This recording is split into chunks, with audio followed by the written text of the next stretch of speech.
Hi everybody and welcome to my channel. Today I'm going to talk about the Soco TC e-bike or electronic motorcycle.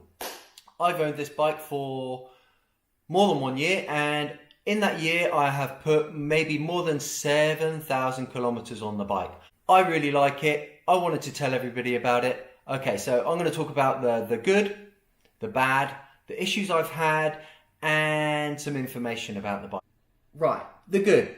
No, should we start with the bad? We start with the bad. The bad. 1. It's not a motorcycle. There's no way this is a motorcycle. It's an e-bike, so let's treat it like that. It's an e-bike. It's designed to be a commuter. 2. Suspension. Average. The suspension is not that good. You can buy little bits and pieces to make it better, but it's not that good in my opinion. 3. It's not that great for doing your shopping. I know that's not a bad point about the motorcycle, but it's not very easy to do your shopping on. 4. Riding with 2 people related to the suspension. Yeah, if you upgrade the rear suspension or the front suspension, I think if you upgrade the rear suspension, it can be a better bike for 2 people. The seat is not that big for 2 people. 5. Plastic caps. Plastic caps.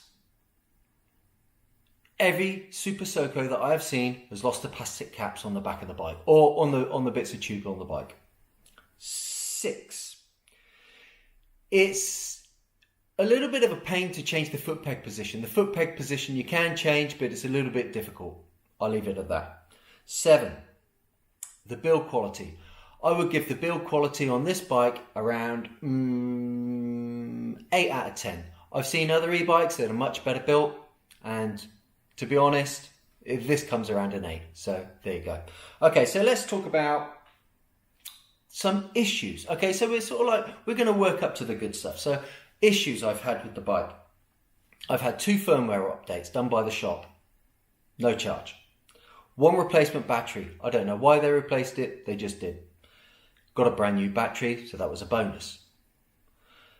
1 replacement electronic throttle assembly. I had problems with my throttle assembly. It was changing speeds while I was riding. They replaced it free of charge. 1 more issue that I've had, brake rub. Ever since I've had the bike, the brakes have rubbed. It's irritating, and whenever I go to the shop, they haven't been able to sort it out. So that's an issue. The good things about the bike. It's quiet. It is so quiet. Apart from the brake rubbing noise, the thing is super quiet. You won't wake up your neighbours. 0 pollution. Well, we've got to generate electricity, so that's, yeah, okay, we'll leave it there. It's cheap to run. It's certainly cheap to run. The cost of the bike to buy was probably between 10,000 and 11,000 RMB. I believe in England it's like £3,000, which is... Anyway, so yeah, I wouldn't pay £3,000, but for £1,000, which I'm getting it for here in China, no worries. The bike, I think, looks great. Look at it. It looks great.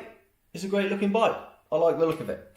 The tyres are tubeless. That's another good point. I like tubeless tyres. Touch wood. I've not had any issues. I've not had any punctures. Tyres are quite good. As a commuter bike, it's a fantastic commuter bike. There's no question. If you're using it for a commuter bike just to go to and from work and just run to the shops and do errands, I don't think you can beat this kind of thing. Electric bikes are the way to go. 0 maintenance. Yeah, 0 maintenance. I've had this bike, like I said, more than a year. No issues, apart from the issues I mentioned earlier, but no issues. It's all good. Can fit 2 batteries. Yes, it can fit 2 batteries. I only run with 1 battery, but for an extra 4,000 RMB or £400 if you live in England, you can add another battery and have the connector and have 2 batteries and have double the range. Woohoo! Auto lights. Auto lights. Yeah, the lights come on, so it saves you the bother of having to turn the lights on, I suppose. I think it's really more for safety, but yeah, auto lights. Information from me to you about range, speed, etc., etc. So on speed number 1, we have the slowest speed, and at that speed it will only do 20 kilometers an hour, and the range is only going to be about 100 kilometers. Yeah, no.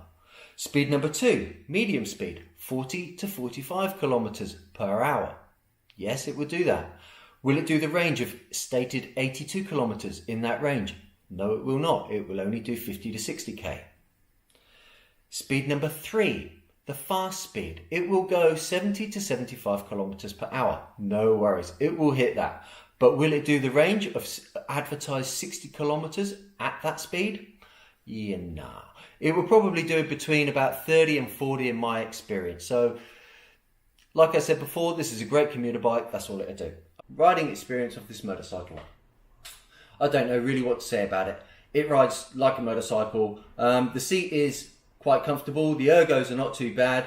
The good thing I like about it is that you can stand up on pegs and sort of like stretch your legs out a little bit when you're traveling for a long time.